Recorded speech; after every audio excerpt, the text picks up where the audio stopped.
Hey everyone, welcome to Biz Bounty Hunters. My name is Taylor Postel, and this is my channel. All these videos you're going to see are from my cold email masterclass for business acquisitions that I previously had on a school community, so the formatting might be a little different. Some things might show up like that, but no need to worry. I've moved everything for free here on YouTube, so everyone can watch through this whole class. It'll be divided up into the playlist, so you can follow along step by step everything that we previously had in our school community. But without further ado, please like and subscribe, and let's hop into the content. Hey everyone, welcome to Biz Bounty Hunters introductory module. Today we're going to be talking about the introduction to cold email for business acquisitions. Here's what we're going to go over today. How email works in general, so just talking about the process of sending between servers, just to give you an idea how everything works. Next, we're going to talk about the positives of cold email, how we can scale it effectively, how it's better than other forms of outreach. Next, we're going to talk about the negatives of cold email, such as spam filters, some technical aspects, and be a little difficult to navigate, but we'll walk you through everything you need to know. And lastly, just the cold email setup review. So we're just going to go over the basics, kind of overview of what we're going to be covering moving forward and how to set everything up properly. Don't forget, sign up for the newsletter.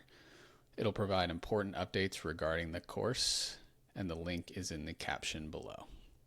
Also, follow us on YouTube, Instagram, X for more exclusive content at Biz Bounty Hunter. Share the course. We want everybody to get smarter, level up, and find more businesses to buy. So let's start a revolution and change people's lives together. Warning, this is the most important video of the entire course. Watch the entire video. Don't skip. Don't fast forward. If you want, we can watch the video in 2x speed. I usually go 1.5 just to speed some things up. We all have limited time, so just a quick tip if you want to watch this a little bit faster. So how email works.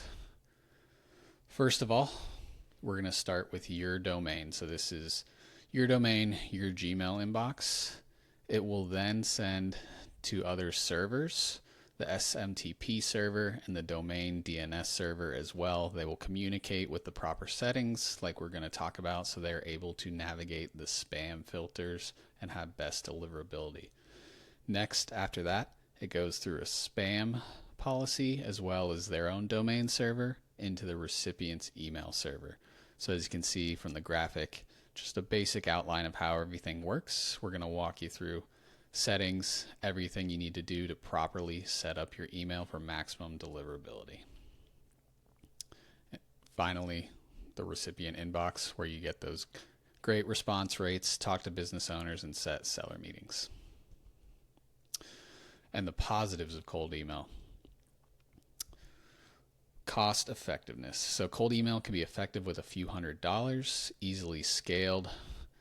Once you test, find out what works, you can pour fuel on the fire. So this is why I love cold email.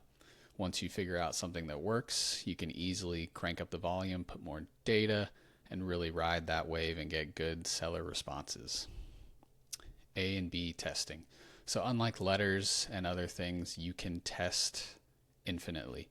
This is easily done. Subject lines, copy, email timing, things of that nature. You can set up 5 different campaigns, even more.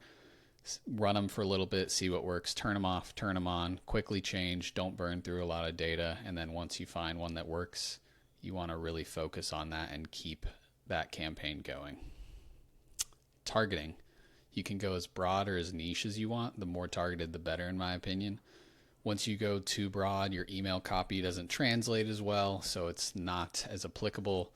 And with that, you can get reported to spam inboxes potentially if sellers don't feel like it's a good email or it's not resonating with them. So we want to avoid those things. Some negatives of cold email. This is the number one, the spam filters. So navigating spam filters takes constant monitoring and specific setup. We're going to walk you through all that, but with the proper settings, it's very likely everything will go well. There's obviously some things that can happen if the emails don't relate to the people and they get reported. It's something you have to be constantly watching out for, so you can run tests on your email inbox and see if they're on blacklists, things like that, and constantly keep note of that and rotate through different domains to make sure they're not getting blocked. It can get a little technical, so some aspects of cold email can get a little tricky. You don't always need to know how it works, but just follow my guidance and I'll show you the way. Data selection. So getting current up-to-date data, even though you may find some list that's free, it could be old and outdated and result in inaccurate sending, bounces, not relating to the end clientele you're looking for, and it can be detrimental to your campaign. So you really want to focus on good, clean data. It can be a little bit more expensive, but it goes much further. And unique copy. So creating copy that stands out, testing variations, this can all be very tiresome. So you want to get creative, really relate to your experience, be in the seller's shoes.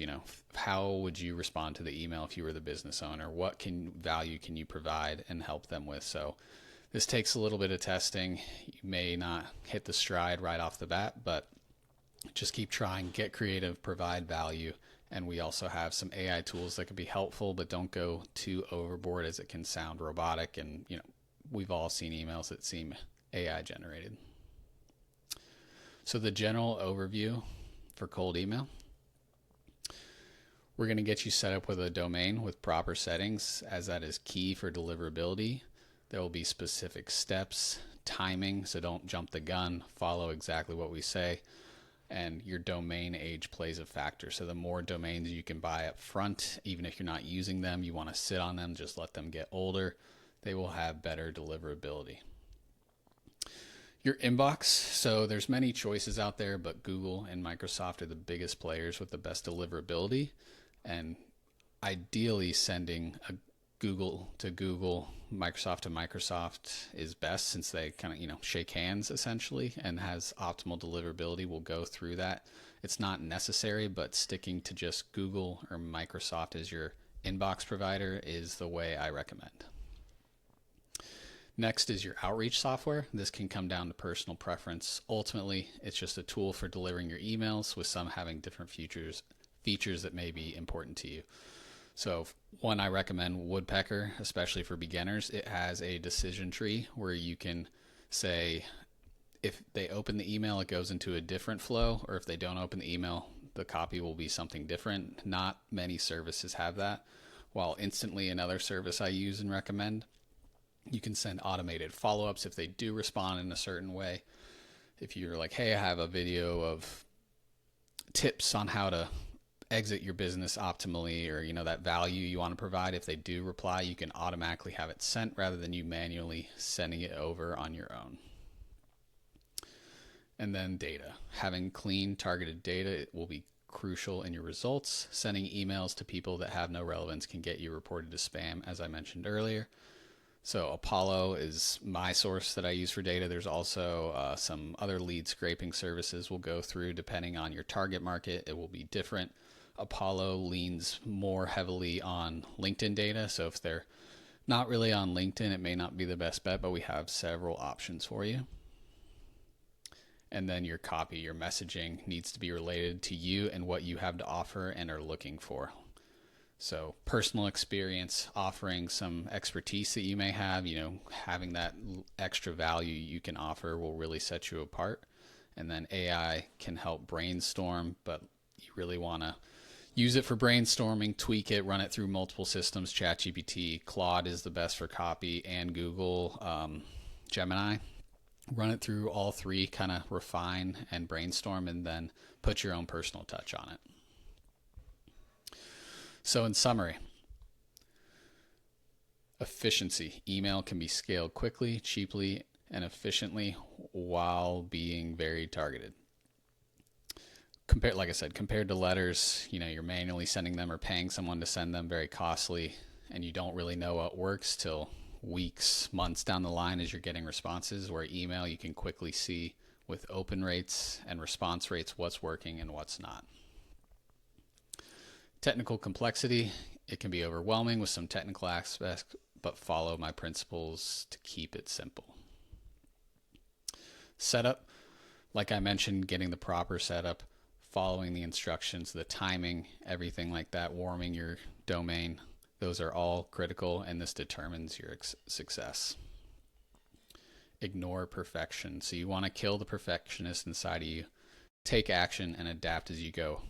When I first started, I sat, editing my copy for weeks on end, and then finally jumped in, started sending emails, had great success, but you're not going to know how successful or unsuccessful you'll be till you actually send those emails, trial and error, and take action. Don't forget, we got a testimonial link below. If you find any part of this course helpful, it will help me as we're trying to grow this community and benefit anyone looking for a business and be able to share the course and share tips as we all learn. I don't know everything, so we all want to learn together. We're also offering special prizes such as one-on-one calls and things like that for testimonials. Here's a quote from Jeff Bezos that I really like. I knew that if I failed, I wouldn't regret that, but I knew the only thing I might regret is not trying. Like I said, fail forward, test some copy out. It doesn't have to be perfect. You'll learn what works, what doesn't. Every target audience is different. I'm going to walk you through exactly what I've done, but it may not work for your target. So once again, we have to test, and test.